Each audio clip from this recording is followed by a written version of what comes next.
രാഷ്ട്രീയ നേതാവ് അല്ലെങ്കിൽ രാജ്യം ഭരിക്കുന്ന രാജാവ് ജനങ്ങളെ ഭൗതികമായും ഉയർത്തണം, ആത്മീയമായും ഉയർത്തണം. കാരണം ശരീരത്തിന് എന്തെല്ലാം കംഫർട്ട് കൊടുത്താലും, ഈ ശരീരത്തിന് എന്തെല്ലാം സംവിധാനങ്ങൾ ഒരുക്കി കൊടുത്താലും അവസാനം ഈ ശരീരം പോകുന്നത് പ്രകൃതിയിലേക്കാണ്. വീണ്ടും ഈ പ്രശ്നങ്ങൾ പരിഹരിക്കപ്പെടുന്നില്ല. വീണ്ടും ആ ജീവൻ ഇങ്ങോട്ട് തിരിഞ്ഞു വരണം, വീണ്ടും ശരീരം എടുക്കണം, വീണ്ടും അനുഭവങ്ങളിലൂടെ കടന്നു പോകണം. എത്ര കാലം ആ ജീവനെ സേവിക്കണം? എത്ര കാലം ആ മനസ്സിനെ സേവിക്കേണ്ടതുണ്ട്? ആ മനസ്സ് എവിടെ നിന്ന് പുറപ്പെട്ടുവോ അവിടെ എത്തിച്ചേരുന്നവൻ. അല്ലെങ്കിൽ ഈ ജനജീവിതങ്ങൾക്കൊരു അവസാനമില്ല, അത് എത്തേണ്ടടുത്ത് എത്തേണ്ടതുണ്ട്. അപ്പൊ ലൗകികമായിട്ടുള്ള അല്ലെങ്കിൽ ഭൗതികമായിട്ടുള്ള കാര്യത്തിനും പ്രാധാന്യം കൊടുക്കണം, ആത്മീയമായിട്ടുള്ള കാര്യങ്ങൾക്കും. നോക്കൂ, ഇന്ന് നമ്മുടെ രാജ്യം എവിടെ നിൽക്കുന്നു എന്നുള്ളത്.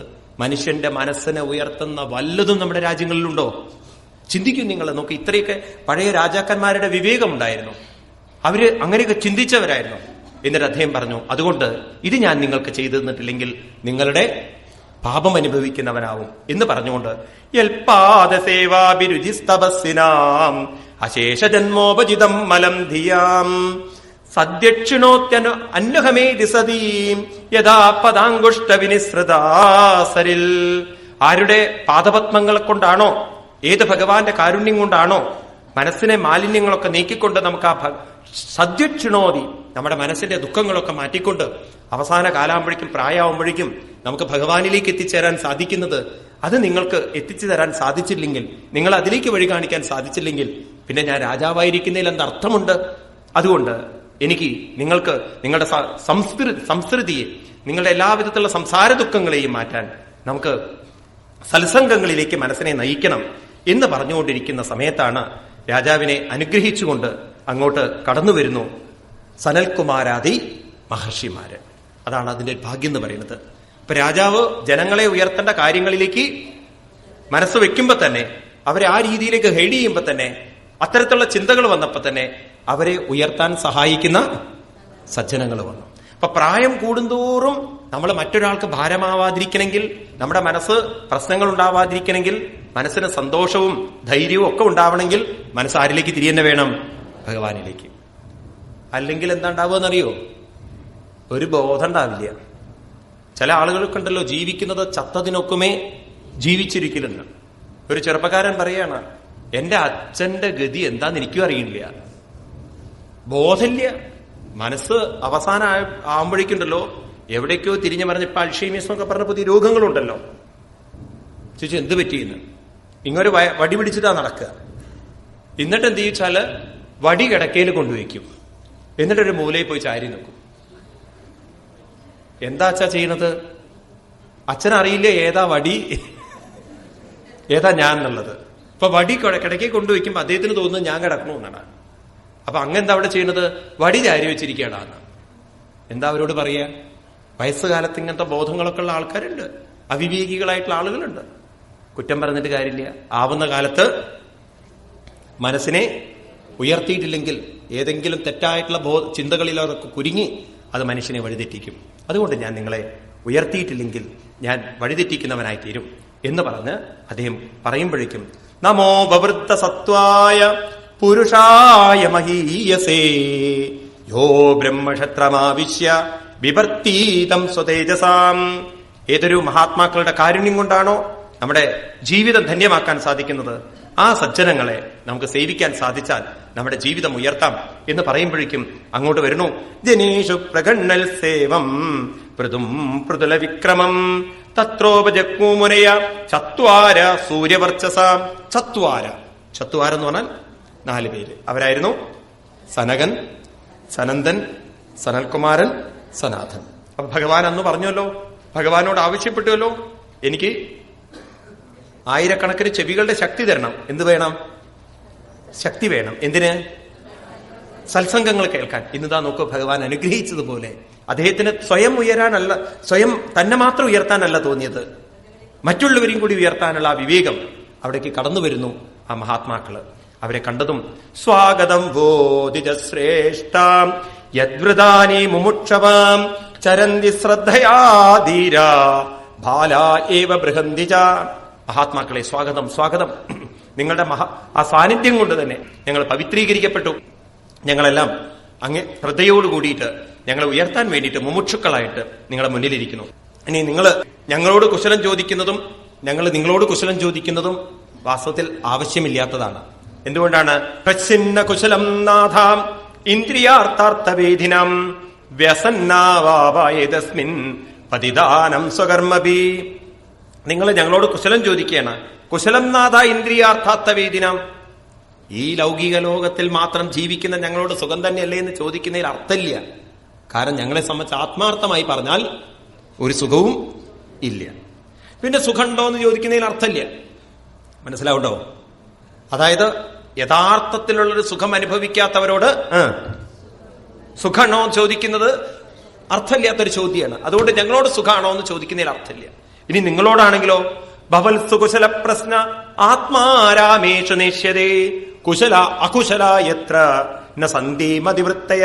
സുഖവും ദുഃഖവും ഒരുപോലെ ഇരിക്കുന്ന, ദേവരാജയങ്ങൾ ഒരുപോലെ ഇരിക്കുന്ന, മാനാപമാനങ്ങൾ ഒരുപോലെ ഇരിക്കുന്ന നിങ്ങളോടും സുഖമല്ലേ എന്ന് ചോദിക്കുന്നതിലും അർത്ഥമില്ല. കാരണം നിങ്ങൾക്കെന്നും സുഖമല്ലാതെ വേറെ ഒന്നും ഇല്ല.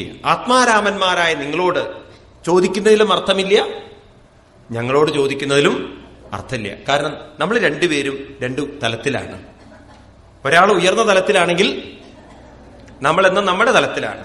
അത് അമ്മയും അച്ഛനും പറയുന്ന പോലെ എന്റെ മക്കളൊക്കെ സ്വാമി ഒരു സ്റ്റേറ്റ്സിലാണ്, ഞങ്ങൾ വേറൊരു സ്റ്റേറ്റിലാണ്.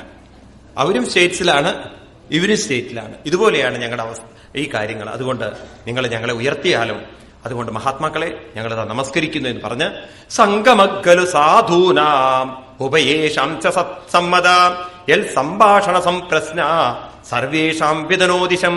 സംഭാഷണ സംപ്രശ്ന, നിങ്ങളോട് സംഭാഷണം ചെയ്യുന്ന സമയത്ത്, നിങ്ങളോട് ചോദിക്കുകയും ഉത്തരവും കിട്ടുന്ന സമയത്ത് മനസ്സിലുള്ള എല്ലാ സംശയങ്ങളും തീർന്നുകൊണ്ട് മനസ്സിനെ ഉയർത്താൻ സാധിക്കുന്നു.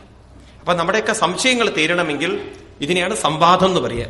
നമ്മളൊക്കെ ഉണ്ടല്ലോ മനസ്സിൽ ഓരോ ചോദ്യങ്ങൾ എടുത്തു വെച്ചിട്ട് നമ്മളത് മറ്റുള്ളവരോട് ചോദിച്ചു തീർക്കണം. നമ്മുടെ ഹിന്ദു മതത്തില് ഈ ഒരു സംസ്കാരമാണുള്ളത്.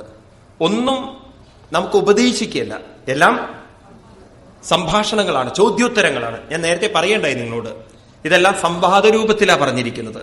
ഒരാൾ ചോദിക്കുന്നു, അതിനുത്തരം പറയുന്നു. ചോദിക്കാനുള്ള പരിപൂർണ സ്വാതന്ത്ര്യം നമുക്കുണ്ട്.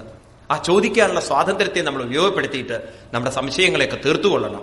ഇപ്രകാരം അവര് ഞങ്ങൾ ഉയർത്തു എന്ന് പറഞ്ഞപ്പം അവര് പറയുന്നു, അസ്തേവരാജൻ ഭവതോ മതുദ്ദിശാം പാദാരവിന്ദസ്യ ഗുണാനുവാദനേ രതിർദ്രുതാഭാവിതുനോദിനൈഷ്ടകീ കാമം കഷായം മലമന്തരാത്മന.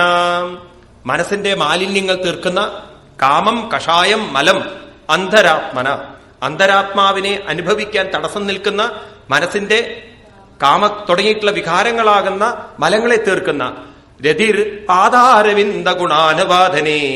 ഭഗവാന്റെ പാദാരവിന്ദത്തിൽ രതി ഉണ്ടാക്കുന്ന കാര്യങ്ങൾ നിങ്ങൾ കേട്ടാലും അത് കേട്ടാലും എന്ന് പറയണം. ആദ്യം പറയുന്നു, ശാസ്ത്രേഷ്യാന്യേവ സുനശ്ചിതോ നൃണാം ക്ഷേമസ്യ സദൃഗ്വിമശേഷ ഹേതു അസംഗ ആത്മാ വ്യതിരിക്ത ആത്മനി ദൃഢാരത് ബ്രഹ്മണി നിർഗുണേച്ചയാം. രാജാവിനെ പറഞ്ഞു കൊടുക്കുന്നത് ശാസ്ത്രീഷു അനേവ സുനിശ്ചിതാനോ നൃണം. ശാസ്ത്രീയമായിട്ട് നിങ്ങൾ കാര്യങ്ങളെ സുനിശ്ചിതോ, നിങ്ങൾ കാര്യങ്ങളെ മനസ്സിലാക്കി വെക്കണം. ഈ പ്രയോഗം ഉണ്ടല്ലോ, വളരെ ശ്രദ്ധിക്കണം. ശാസ്ത്രീയമായി കാര്യങ്ങളെ വേണ്ട വിധത്തിൽ മനസ്സിലാക്കണം എന്ന് വെച്ചാൽ എന്താ അർത്ഥം? ശാസ്ത്രങ്ങൾ എന്താണോ പറഞ്ഞിരിക്കുന്നത് അതേ നമ്മൾ ചെയ്യാവൂ. ശാസ്ത്രത്തിൽ പറയാത്തതൊന്നും നമ്മൾ ചെയ്യരുത്. ഇന്ന് നമ്മുടെ ഹിന്ദു സംസ്കാരം എന്ന് പറയുന്നത് ഭൂരിപക്ഷം ആളുകളും ശാസ്ത്രത്തിൽ പറഞ്ഞതല്ല ചെയ്യുന്നത്. വഴിപാടുകൾ ചെയ്യണം എന്നത് എവിടെയെങ്കിലും നിങ്ങൾ കണ്ടിട്ടുണ്ടോ? ഗീതയിലോ എവിടെയെങ്കിലും ഉണ്ടോ? വഴിപാട് ചെയ്യണം നിങ്ങൾ എവിടെയെങ്കിലും വായിച്ചിട്ടുണ്ടോ? ഏതെങ്കിലും ശാസ്ത്രത്തിൽ നിങ്ങൾ വായിച്ചിട്ടുണ്ടോ? എന്നെ സംബന്ധിച്ച് ഞാൻ വായിച്ചിട്ടില്ല. ഒരു ഭഗവാനും ഇങ്ങനെ എനിക്ക് വഴിപാട് തരണമെന്ന് പറഞ്ഞിട്ടില്ല. എന്നാൽ ശാസ്ത്രങ്ങളിൽ പറഞ്ഞിരിക്കുന്നത്, ഭഗവാൻ വളരെ വ്യക്തമായി പറഞ്ഞിരിക്കുന്നത്, നിങ്ങളുടെ മനസ്സിനെ നിങ്ങൾ എനിക്ക് അർപ്പിക്കണം. മയ്യേവ മന ആദസ്വ മയി ബുദ്ധിം നിവേശയ നിവസിഷ്യസി മയ്യേവ അതവൂർദ്ധം ന സംശയ. നിങ്ങൾ വഴിപാട് ചെയ്യണം എന്നല്ല പറഞ്ഞിരിക്കുന്നത്. ആരെയാണ് സമർപ്പിക്കേണ്ടത്? മയ്യർപ്പിത മനോ ബുദ്ധി. എന്താ പറയുന്നത്? എന്റെ മനസ്സിനെയും ബുദ്ധി. സർവധർമാൻ പരിത്യജ്യ മാമേകം ശരണം വ്രജ. ഗീതയിൽ ആവർത്തിച്ച് പറയുന്ന വാക്കുകൾ ഇതാണ്. ഗീതയിലും ഇനി ഭാഗവതത്തിൽ വരുമ്പം അവിടെയും ഇത് തന്നെയാ പറയുന്നത്. അവിടെ പറയണ വിഷയാൻ ധ്യായത ചിത്തം വിഷയേഷു വിഷജ്യതേ മാം അനുസ്മര ചിത്തം മയ്യേവ പ്രവിലീയതേ. എന്നെ അനുസ്മരിക്കുന്ന ചിത്തം എന്നിലേക്ക് വരണമെന്ന്. അപ്പൊ ഭഗവാൻ എന്താണ് ആവശ്യം? ശാസ്ത്രങ്ങളിൽ പറഞ്ഞിരിക്കുന്നത് വസ്തുക്കളും സാധനങ്ങളും ഒന്നുമല്ല ഭഗവാൻ ആവശ്യം. ഭഗവാൻ ആവശ്യം മനസ്സിനെയാണ്. അപ്പൊ നമ്മൾ അമ്പലത്തിലേക്ക് എന്തിനാ പോകേണ്ടത്? വഴിപാട് കഴിക്കാൻ വേണ്ടി പോണോ? പറയില്ലേ നിങ്ങൾ? എനിക്ക് നല്ല ബോധ്യമാണ്. പെട്ടെന്നൊന്നും മാറരുത് നിങ്ങൾ. ഞാനിത് മാറ്റിയെടുക്കാൻ വേണ്ടിയിട്ടാണ് നിങ്ങളോട് പറയുന്നത്. നമ്മൾ അമ്പലത്തിൽ പോകുന്നത് നമ്മുടെ ഓരോരുത്തരുടെയും മനസ്സിനെ സമർപ്പിക്കാൻ വേണ്ടി. അല്ല സ്വാമി, ഇതങ്ങോട്ട് എടുത്തു വെക്കാൻ പറ്റില്ലല്ലോ. എടുത്തു വെക്കാൻ പറ്റിയ സാധനം അടിച്ചാൽ നന്നായിരുന്നു. മനസ്സെന്ന് പറയുന്ന സാധനം എടുത്തു വെക്കാൻ പറ്റുമോ? മനസ്സിനെ സമർപ്പിക്കുക എന്ന് പറഞ്ഞാൽ എന്താ അർത്ഥം? മനസ്സിൽ ബാക്കിയുള്ള ചിന്തകളൊക്കെ മാറ്റിവെച്ച് ഭഗവാനിലേക്ക് മനസ്സിനെ അർപ്പിക്കുക. ഏത് ഭഗവാനിലേക്ക്? അതിന് നമുക്ക് നല്ല ബോധ്യം വേണം. ആത്മവ്യതിരിക്ത ആത്മനി അസംഗ. ഈ ശരീരമാണ് ആത്മാവെന്ന ചിന്തയിൽ നിന്നും മനസ്സിനെ അസംഗം. എന്നിട്ടോ ദൃഢാരതി ആത്മനി ദൃഢാരതി. ആരിൽ രതിവെക്കണം? ആത്മാവിൽ. അപ്പൊ ഇവിടെ ഭഗവാൻ എന്ന് പറയുന്നത് ഈ സനൽകുമാരാദി മഹർഷിമാർ ചൂണ്ടിക്കാണിക്കുന്നത് ഈ രാജാവിൽ നിന്നും വ്യത്യസ്തനായിട്ടുള്ള ഒരു ഈശ്വരനിലേക്കല്ല. ആണോ? ഇങ്ങോട്ടാ കൊണ്ടുവരുന്നത്? തന്നിൽ നിറഞ്ഞിരിക്കുന്ന ഭഗവാനിലേക്കാണ്. അത് നമ്മൾ പരിശീലിച്ചെടുക്കണം.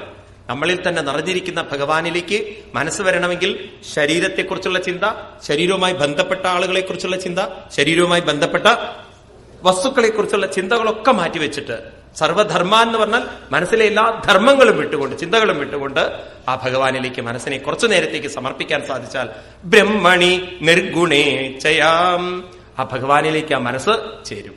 അപ്പൊ ഭഗവാൻ ഗീതയിൽ പറയുന്ന ശ്ലോകം ഇതാണ്. യശാസ്ത്രവിധിമുൽ സൃജ്യ, 16-ാം അധ്യായത്തിൽ 23-ാമത്തെ ശ്ലോകം ഞാൻ പറഞ്ഞതാണ്, ആവർത്തിക്കുകയാണ്. യശാസ്ത്രവിധിമുൽ സൃജ്യ വർത്തതേ കാമകാരതാം ന സിദ്ധിമവാപ്നോതി ന സുഖം ന പരാം ഗതിം. യശാസ്ത്രവിധിമുൽ സൃജ്യ, ആരാണോ ശാസ്ത്രവിധിയെ വിട്ടുകൊണ്ട് വർത്തതേ കാമകാരത, തനിക്ക് തോന്നിയതൊക്കെ കാമത്തിന്റെ കാരണത്താൽ ചെയ്യുന്നത്, ആഗ്രഹങ്ങൾ വെച്ചുകൊണ്ട് ചെയ്യുന്നത്. അപ്പൊ നമ്മൾ ആഗ്രഹങ്ങൾ വെച്ചുകൊണ്ട് ചെയ്യുന്നതൊക്കെ ശാസ്ത്രവിധിയല്ല എന്ന് പറയാണ്. അപ്പൊ ശാസ്ത്രവിധി പ്രകാരം ചെയ്തിട്ടില്ലെങ്കിൽ ന സുഖം ന പരാംഗതി, അവർക്ക് എന്തില്ല? സുഖവും പരാഗതിയും ഒന്നുമില്ല. അതുകൊണ്ട് എന്ത് വേണം? തസ്മാൽ ശാസ്ത്രം പ്രമാണം തേ. പ്രമാണം ഏതായിരിക്കണം? ശാസ്ത്രമായിരിക്കണം. എന്ന് വെച്ചാൽ എന്താർത്ഥം? നമുക്ക് അറിയില്ലെങ്കിൽ ശാസ്ത്രത്തിൽ ഇത് പറഞ്ഞിട്ടുണ്ടോ എന്ന് ചോദിച്ച് മനസ്സിലാക്കണം. അല്ലെങ്കിൽ നമ്മൾ അന്ധവിശ്വാസങ്ങളിലേക്ക് കുരുങ്ങും. ആളുകൾ അന്ധവിശ്വാസം പ്രചരിപ്പിക്കാൻ നല്ലോണം ഉണ്ടായിരുന്നു.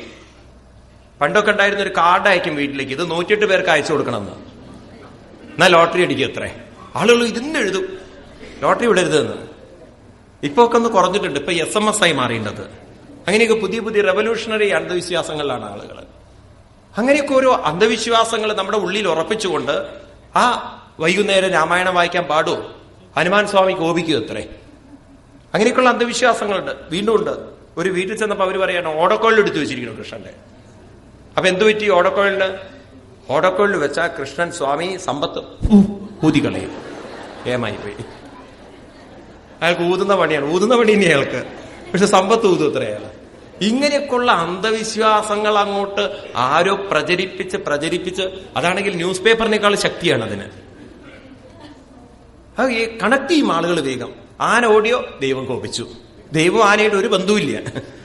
ദൈവം ആ ആനയുടെ ഉള്ളിലുള്ള ദൈവവും ആ വിഗ്രഹത്തിലിരിക്കുന്ന ചൈതന്യം ഒന്നാണെന്നാ പറയുന്നത് നമ്മളോട്. അത് കണക്ട് ചെയ്തു ആളുകൾ. അത് ശരിയില്ല, ഇത് ശരിയില്ല എന്ന്. എനിക്ക് മനസ്സിലാവണില്ല ഇതെന്നാ നമ്മൾ ഇന്നൊക്കെ മുക്തരാവുക. അതുകൊണ്ട് എന്ത് വേണം? വേണ്ട വിധത്തിൽ ശാസ്ത്രങ്ങൾ. തസ്മാൽ ശാസ്ത്രം പ്രമാണന്തേ. ഭഗവാൻ എന്ന് പറയുന്നത് ദ്രോഹിക്കുന്നവനല്ല. ഭഗവാൻ എന്ന് പറയുന്നത് ഉയർത്തും. ദ്രോഹിക്കുന്നതൊക്കെ മനസ്സാണ്.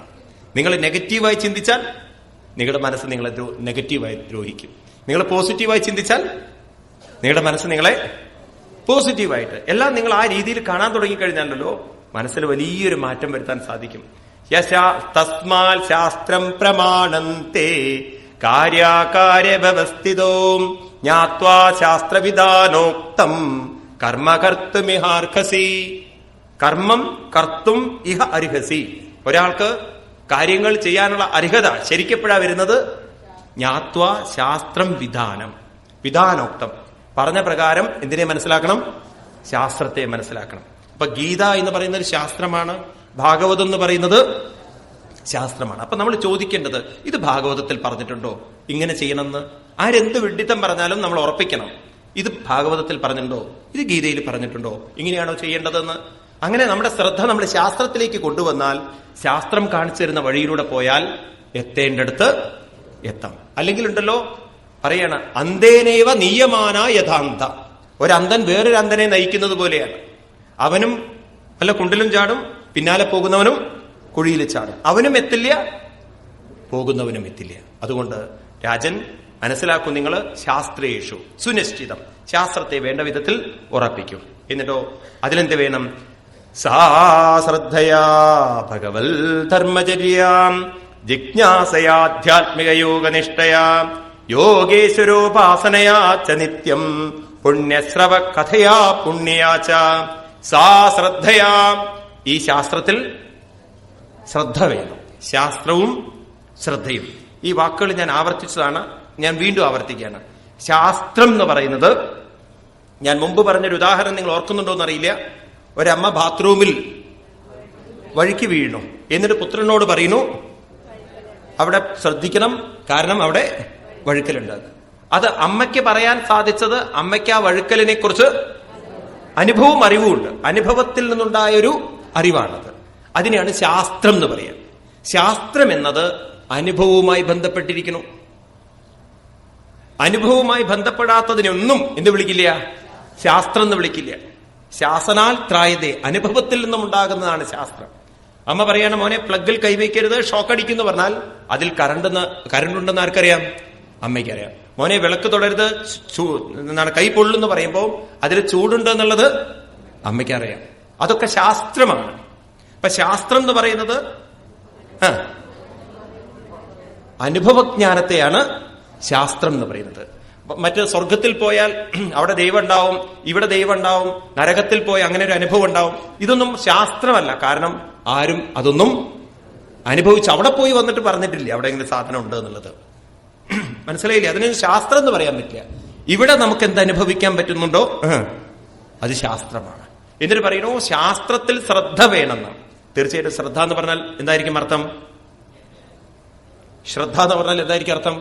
മോനെ ശ്രദ്ധിച്ചു പോകണമെന്ന് പറഞ്ഞാൽ അതിൽ വഴുക്കലുണ്ട് എന്നത് എന്റെ അനുഭവമാണ്, നീയും അവിടെ കാലുവെച്ചാൽ നിനക്കും അനുഭവം വരും. അപ്പൊ ശ്രദ്ധ എന്ന് പറഞ്ഞ വാക്കിനർത്ഥം അനുഭവിച്ചറിഞ്ഞതിനെ അനുഭവിക്കാനുള്ള ആ ഒരു മനസ്സിനെയാണ് ശ്രദ്ധ എന്ന്. അപ്പൊ നമ്മുടെ ഋഷീശ്വരന്മാര് പറയുന്നു, ഈ ശരീരമാകുന്ന ക്ഷേത്രത്തെ നിലനിർത്തുന്നത് ഉള്ളിൽ നിറഞ്ഞിരിക്കുന്ന ചൈതന്യമാണ്, ചൈതന്യമാകുന്ന ഭഗവാനാണെന്ന് അവർക്ക് അനുഭവമാണ്. അത് അവരുടെ ശാസ്ത്രമാണ്. അതുകൊണ്ട് വിളിച്ചു പറയുന്നത് തത്വമസി, നിങ്ങൾ ഉള്ളിൽ തന്നെയാണ് ഭഗവാൻ നിറഞ്ഞിരിക്കുന്നത്.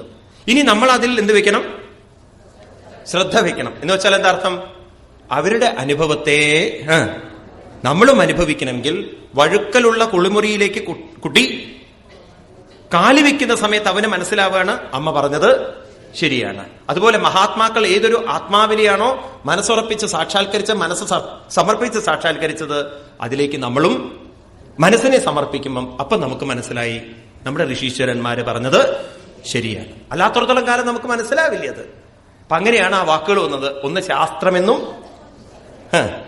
ശ്രദ്ധയെന്നും. നോക്കൂ, നിങ്ങൾ വളരെ ശ്രദ്ധിക്കൂ. എവിടെയും നിങ്ങൾക്ക് കാണില്ല വിശ്വാസം എന്നുള്ളൊരു വാക്ക് നിങ്ങൾ കാണുകയില്ല. ഈശ്വരനിൽ വിശ്വാസമല്ല വേണ്ടത്, ഈശ്വരനിൽ ശ്രദ്ധയാണ്. എന്താ ശ്രദ്ധ എന്ന് പറഞ്ഞാൽ അനുഭവിക്കേണ്ടവനാണ് ഈശ്വരൻ, വിശ്വസിക്കേണ്ടവനല്ല ഈശ്വരൻ. അപ്പൊ അങ്ങനെ അനുഭവിക്കണമെങ്കിൽ ശ്രദ്ധയാ എന്തൊക്കെ വേണം? ഭഗവൽ ധർമ്മചര്യ ജിജ്ഞാസയാ ആധ്യാത്മിക യോഗനിഷ്ഠയാ. അമ്മേ എന്തൊക്കെ വേണം? ഭഗവൽ ധർമ്മം ആചരിക്കണം. ഭഗവൽ ധർമ്മം എന്ന് പറഞ്ഞാൽ രാവിലെ എണീക്കുന്ന നിമിഷം മുതൽ മനസ്സിനെ ആരിലേക്ക് കണക്ട് ചെയ്യണം?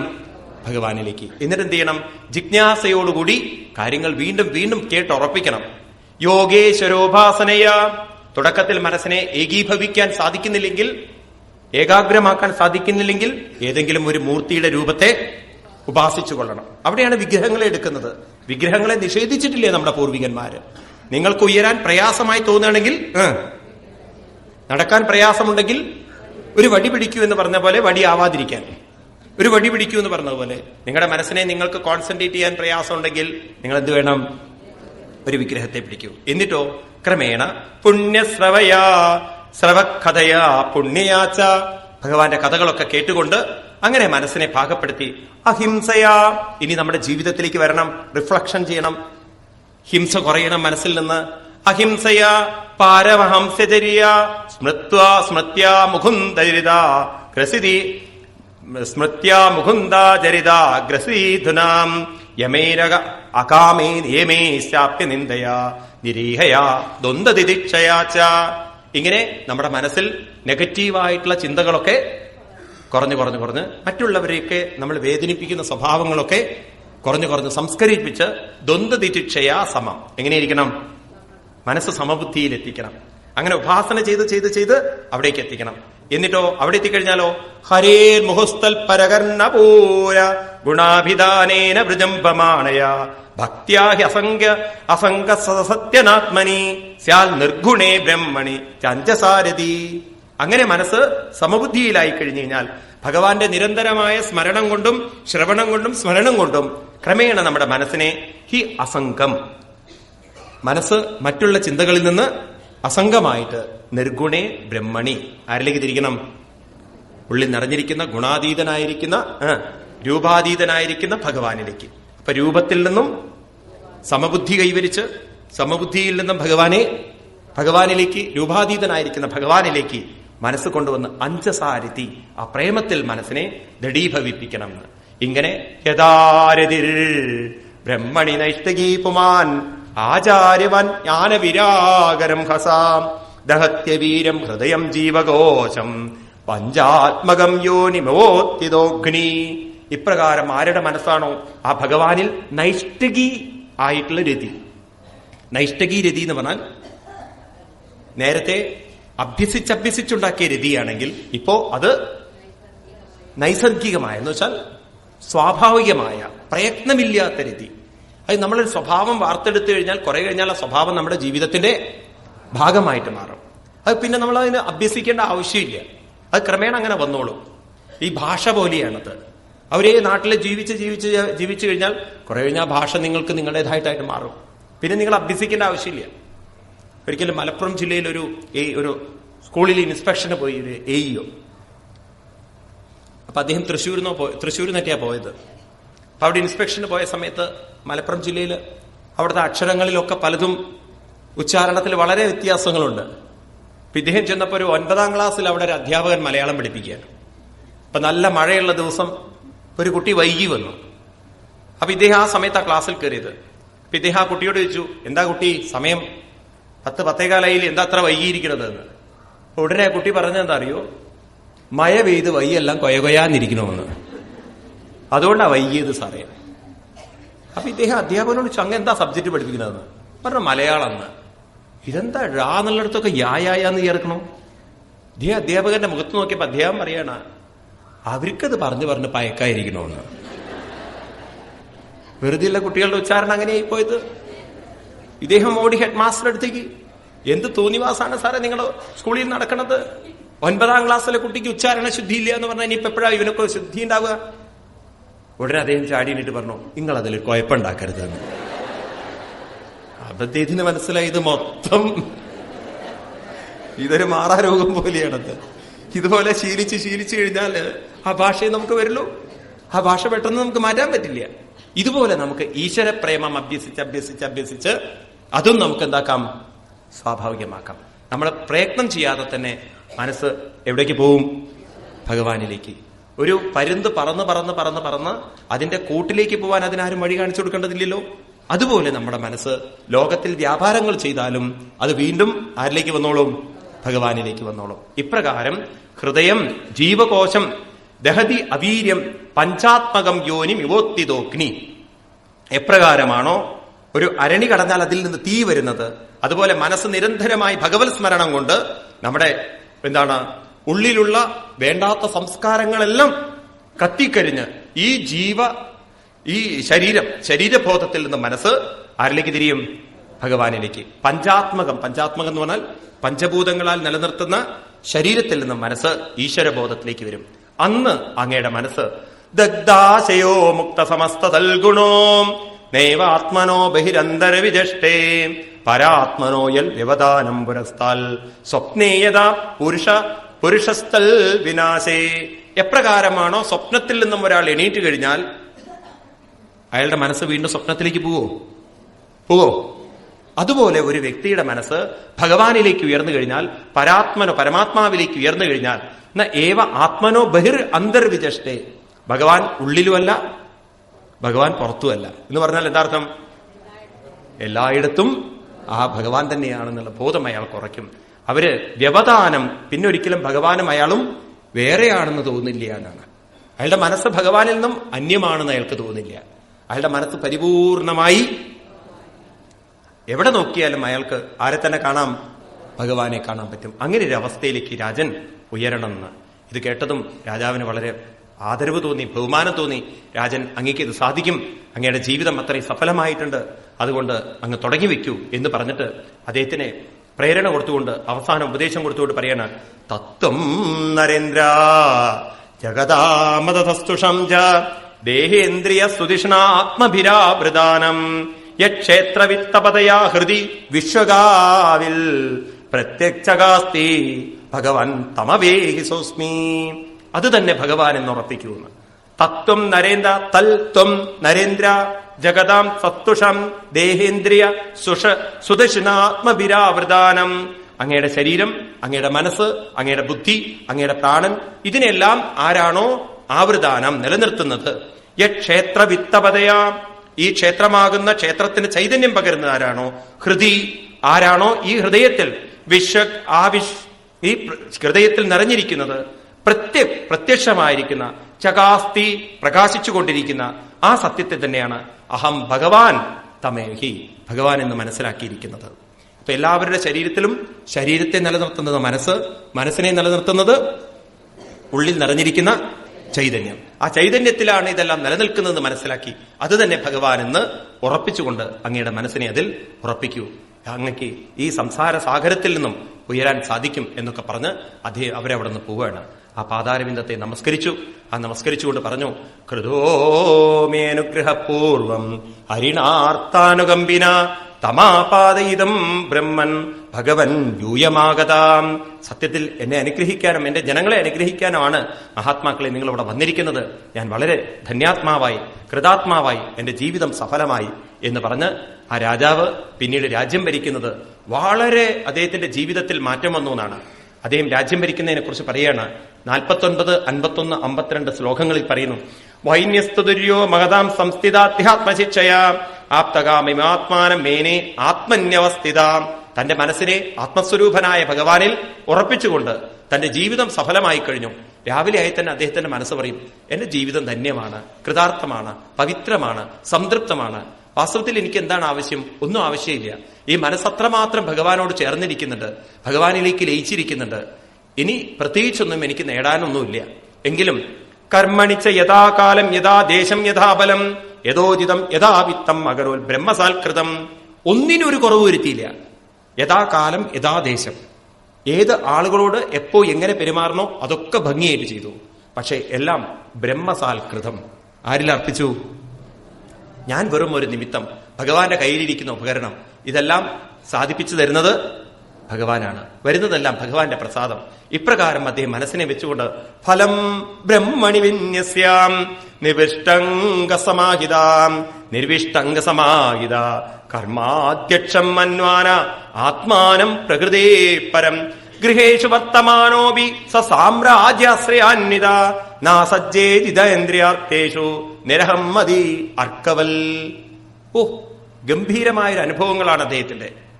ഗൃഹേഷു വർത്തമാനോഭി, കാട്ടിലല്ല ഇരിക്കുന്നത്, എവിടെയാണ്? ഗൃഹത്തില്.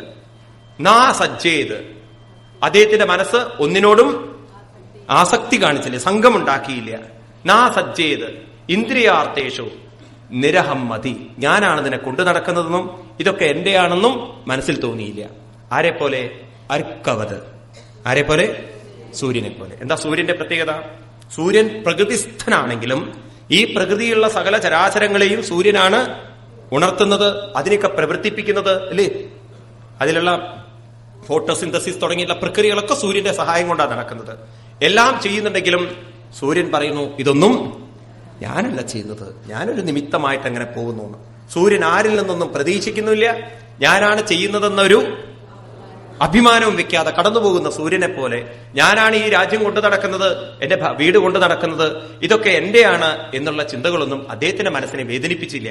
അദ്ദേഹത്തിന് നല്ല ഉറപ്പായിരുന്നു, മനസ്സ് വന്നിരിക്കുന്നതും ഭഗവാനിൽ നിന്നാണ്, അതിനെ നിലനിർത്തുന്നതും ഭഗവാനാണ്, തിരിച്ചു പോവേണ്ടതും ഭഗവാനിലേക്കാണ്. ഈ ശരീരമാണെങ്കിലോ കേവലം ഒരു നിമിത്തമായിക്കൊണ്ട് അതിന്റെ ജോലികൾ അത് ചെയ്യുന്നു എന്ന് മനസ്സിൽ ഉറപ്പിച്ചുകൊണ്ട് താൻ ചെയ്യുന്ന ജോലികളിൽ അഭിമാനം വെക്കാനും മനസ്സിനെ സമ്മതിച്ചില്ല.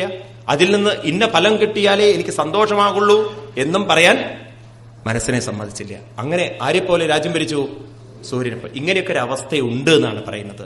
ഇങ്ങനെയൊക്കെ ഒരു പൊട്ടൻഷ്യാലിറ്റി, അതായത് ശക്തി ആർജിച്ചെടുക്കാൻ, അതായത് എല്ലാറ്റിന്റെ കൂടെ നിൽക്കുമ്പോഴും ഇതുപോലെ ചേമ്പിന്റെ ഇലയിൽ വെള്ളം നിൽക്കുന്നത് പോലെ എന്ന് വെച്ചാൽ ഇരിക്കുമ്പോഴും അതിനോട് യാതൊരു ഒട്ടലുമില്ലാതെ പത്മപത്ര വിവാംബസ എന്ന് ഭഗവാൻ ഗീതയിൽ പറയുന്ന പോലെ പത്മപത്രത്തിൽ വെള്ളം നിൽക്കുന്നത് പോലെ നമുക്കും ഒരവസ്ഥയിൽ എത്താൻ പറ്റും.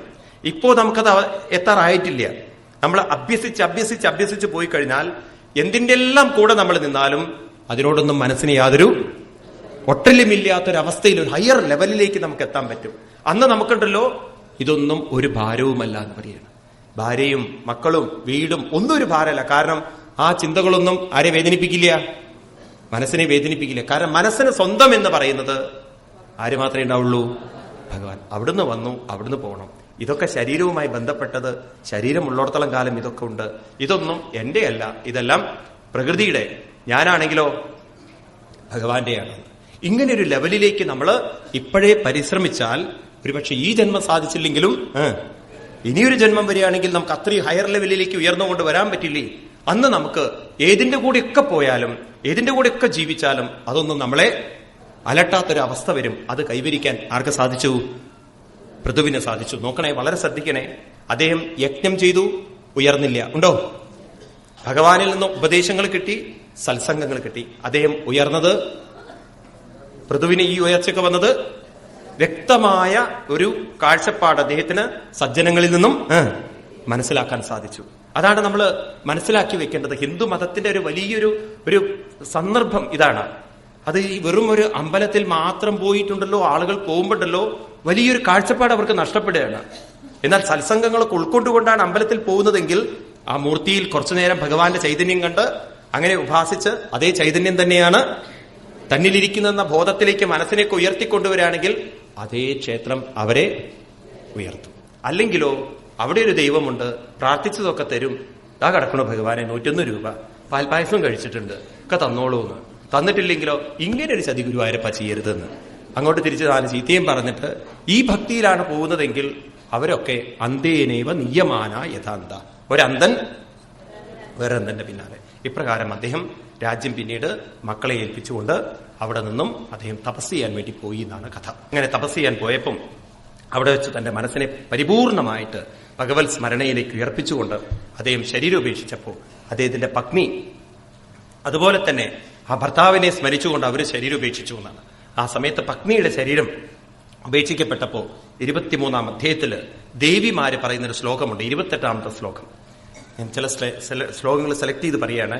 സവഞ്ചിതോ ഭദാത്മതൃ കൃഷ്ണേണ മഹദാ ഭുവി ലബ്ധ്വാ അപവർഗ്യം മാനുഷ്യം വിഷയേഷു വിഷജ്യതേ. പറയണു, ലബ്ധ്വാ അപവർഗ്യം മാനുഷ്യം. മനസ്സിനെ ഉയർത്താൻ സാധിക്കുന്ന, ഭഗവാനിലേക്ക് ഉയർത്താൻ സാധിക്കുന്ന ഒരു മനുഷ്യ ജന്മം കിട്ടിയിട്ട് വിഷയേഷു വിഷജ്യതേ, കേവലം വിഷയങ്ങളിലാണ് മനസ്സിനെ വെച്ചിരിക്കുന്നതെങ്കിൽ ആത്മദൃക്ക്, അവനെ ആത്മദ്രോഹി എന്ന് വിളിക്കണം എന്നാണ്. കാരണം നല്ലൊരു മനുഷ്യജന്മം കിട്ടിയിട്ട് ആ മനുഷ്യജന്മം അവൻ പ്രയോജനപ്പെടുത്തിയില്ലെങ്കിൽ സവഞ്ചിതോ, അവനെ ആരാ വഞ്ചിച്ചിരിക്കുന്നത്? അവനെ അവൻ തന്നെ വഞ്ചിച്ചു. ആത്മദൃക്കാണ് അവൻ. ആത്മവഞ്ചകനാണവൻ, ആത്മദ്രോഹിയാണവൻ. കാരണം അത്രയും ഉത്കൃഷ്ടമായൊരു സാധ്യതയുള്ള ഒരു ജന്മം കിട്ടിയിട്ട് ആ സാധ്യതയെ നമ്മൾ കണ്ടെത്തേണ്ടതല്ലേ എന്ന് ചോദിക്കുകയാണ് ദേവിമാര്. ഇപ്രകാരം ആ പൃഥു മഹാരാജാവ് തന്റെ മനസ്സിനെ മുഴുവൻ ഭഗവാനിലേക്ക് എത്തിച്ചു. അദ്ദേഹത്തിലൂടെ അദ്ദേഹത്തിന്റെ പത്നിയും ആ ഭഗവാനിലേക്ക് മനസ്സിനെ ഉറപ്പിച്ചു എന്ന് പറഞ്ഞ് ഈ ഭാഗം ഉപസംഹരിപ്പിക്കുകയാണ്.